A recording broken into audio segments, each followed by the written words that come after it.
नमस्कार, स्वागत है आपका डॉक्टर साहिब में और मैं हूं आपके साथ सौम्या राठी।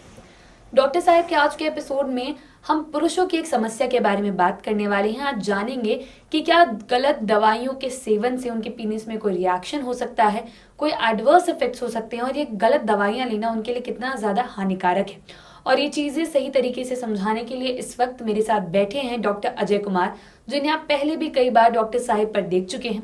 डॉक्टर साहब बिहार के सबसे जाने माने यूरोलॉजिस्ट में से एक हैं, पारस HMRI पटना के डायरेक्टर हैं, पाम व्यू हॉस्पिटल्स पटना के कंसल्टेंट यूरोलॉजिस्ट हैं और यूरोलॉजिकल सोसाइटी ऑफ इंडिया के पूर्व अध्यक्ष भी हैं। सबसे पहले से नमस्कार, बहुत बहुत स्वागत है आपका। डॉक्टर साहब, एक वीडियो में आपने हमें बताया था कि लोग आजकल जिस तरीके की दवाइयों का इस्तेमाल करते हैं इरेक्शन के लिए, वो कई बार उल्टे असर दिखा सकती है। तो आज मैं चाहूंगी कि आप हमारे दर्शकों को विस्तार में बताएं कि क्या दवाइयां हैं, कितने घातक परिणाम दे सकती है। ऐसा है कि दवाइयाँ तो बहुत तरह की हैं और बहुत सी दवाइयाँ जो सेक्सुअल एक्टिविटी पर जिसको इफ़ेक्ट करती है, इसमें कोई शक नहीं है। लेकिन है क्या कि अलग अलग, मैं ज़रा बता दूं कि कुछ दवाइयाँ ऐसी हैं कि जो लोग अपने जिसको कहते हैं सेक्सुअल डिज़ायर को बढ़ाने के लिए, सेक्सुअल एक्टिविटी को बढ़ाने के लिए, पेनिस को लंबा करने के लिए, इस तरह की चीज़ों के लिए कुछ दवाओं का इस्तेमाल करते हैं। उसमें दो तरह की दवाएं हैं। जो हम लोगों का एलोपैथिक मेडिसिन है, तो उसमें जैसे सिल्डेनाफिल है और टालालाफिल इज़ अ कॉमन ड्रग जो कि सेक्सुअल एक्टिविटी बढ़ाने के लिए, पेनिस के को टाइट करने के लिए सिर्फ इसका काम वही होता है। The penis should be sufficiently rigid to have that sexual intercourse. अब है कि यंग लोग जो हमारे होते हैं, वो लोग को लगता है अरे ऐसे तो टाइट होता है, तनी और बढ़िया से टाइट होए तो सिल्डेनाफिल खा लेंगे जिसको वियाग्रा कहते हैं, टैजल खा लेंगे जिसको टेरेलाफिल कहते हैं, तो और ज़्यादा कुछ होगा। नहीं, ऐसा कुछ होता नहीं, ऐसा कुछ होता नहीं। कभी कभी सब करने से उनका पेनिस यदि टाइट हुआ तो वो रिसीडे नहीं करता है, बाद में वो एक डेंजरस स्थिति आ जाती है, पेनिस का एंगॉर्जमेंट हो जाता है। और पेनिस जो है, पहले तो ब्लड फिल होने से नहीं पेनिस टाइट होता है और फिर ब्लड अपने आप बैक हो जाता है। तो अब ऐसी स्थिति में जब टू मच ऑफ इस तरह की चीज़ें खा लेते हैं जो सेक्स बने वो पेनिस पर डायरेक्ट एक्ट करता हो, तो वो ब्लड सर्कुलेशन बैक होता है नहीं, पेनिस एकदम रिजिड हो जाता है। इसको हम लोग कहते हैं प्रायपिज्म, एकदम लकड़ी की तरह टाइट हो जाता है और पेनफुल हो जाता है। कभी कभी लोग यूज़ करते हैं आजकल, हाँ, पेनिस के रिजिडिटी बढ़ाने के लिए इंजेक्शन भी होता है, हम लोग पापावेरिन इंजेक्शन, लेकिन वो बहुत डॉक्टरी सलाह के साथ और प्रॉपरली लेने की ज़रूरत है। और उसका अमाउंट होता है, वो पापावेरिन, फेंटोलामिन, ये सब दवाएं मिला करके बाइबिक्स ट्राइमिक्स हम लोग इंजेक्ट करते हैं पेनिस के रूट पर, तो so that it causes rigidity and gives them satisfaction. अब कोई आदमी बिना, अभी कुछ दिन पहले एक मरीज आए, कहीं चले गए, वो 0.2 मिलीलीटर देना था पापावेरिन, वो भाई जी 2 मिलीलीटर मार दें।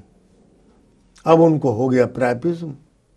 अब प्रायपिज्म यदि हो गया तो उसको ठीक करना आफत की चीज़ है। और ठीक होने के बाद भी क्या होता है, फिर उनको इम्पोटेंसी हो जाती है। वो पेनिस फिर टाइटेन, क्योंकि पूरा पेनिस जैसे कहीं पर घाव हो गया, और घाव होने के बाद ठीक होता है तो वहाँ स्कार बन जाता है। कोई भी घाव हो, ठीक होगा तो स्कार बन जाएगा सब जगह।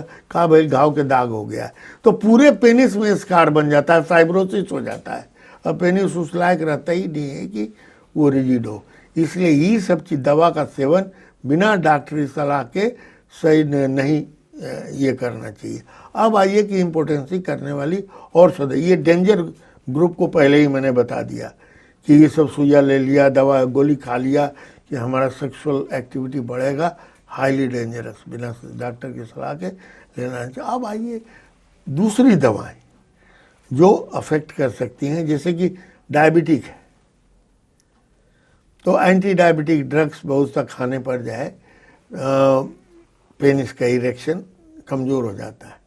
सबसे बड़ा चीज़ है बीटा ब्लॉकर्स, जिनको हाइपरटेंशन है तो हाइपरटेंशन में खाते हैं बीटा ब्लॉकर्स, वो बहुत सी दवा है बीटा ब्लॉकर दवाएं, उनके खाने से धीरे धीरे ये सेक्सुअल मतलब पेनिस की रिजिडिटी घटती चली जाती है।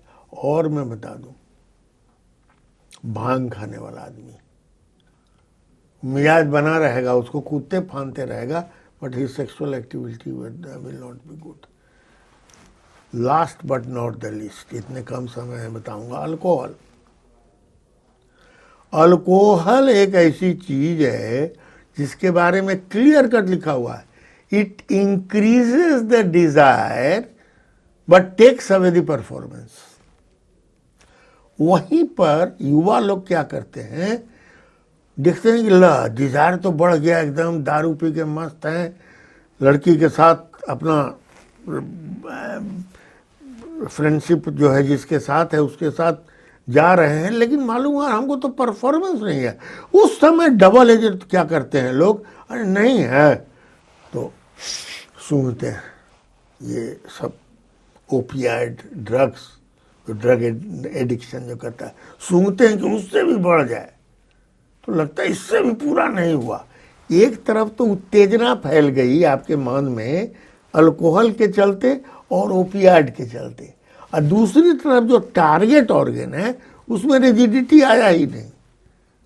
तब कभी सुइया का सेवन कर देंगे, कभी गोली फिर वही फाँक लेंगे कि साहब टाडालाफिल सिल्डेनाफिल, तो मामले खत्म है उनका, सब गड़बड़ हो जाता है। इसलिए ये सब चीज़ें युवाओं को सोच समझ कर लेनी चाहिए, चाहे अवॉइड करना चाहिए। इससे बढ़िया तो तुम करो ना भाई, सेक्सुअल डिजायर को बढ़ाना है और एक्टिविटी बढ़ाना है तो योगा करो, प्राणायाम करो, ये करो, उसके कई तरह के रूप हैं, उससे तुम ज़्यादा मजबूत होगे रादर देन ड्रग्स लेने के। और मिडिल एज के आदमी को ये समझना चाहिए कि if he is diabetic, if he is hypertensive, he has got heart problem और था, उसके लिए जो बहुत तरह की दवाइयाँ आप खाते हैं तो उसके वजह से सेक्सुअल एक्टिविटी कम होगी।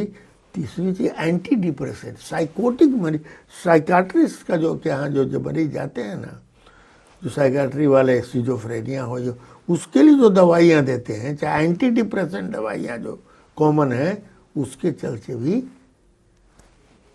जिसको कहते हैं सेक्सुअल डिज़ायर उजायर तनी तो कम होएगा ही, और साथ साथ वही पेनिस में जो रिजिडिटी होना चाहिए वो घट जाती है। जी, उम्मीद करती हूँ कि डॉक्टर साहब ने जो सारी बातें बताई हैं आपने उन्हें ठीक तरीके से सुना और समझा होगा। इसी के साथ बहुत जल्द मुलाकात होगी अगले एपिसोड में। तब तक के लिए अगर वीडियो को फेसबुक पर देख रहे हैं तो पेज को लाइक करें, यूट्यूब पर देख रहे हैं तो चैनल को सब्सक्राइब करें। कमेंट सेक्शन या मेल बॉक्स के माध्यम से आप हमें बता सकते हैं कि डॉक्टर साहिब से आपके और क्या सवाल हैं। धन्यवाद।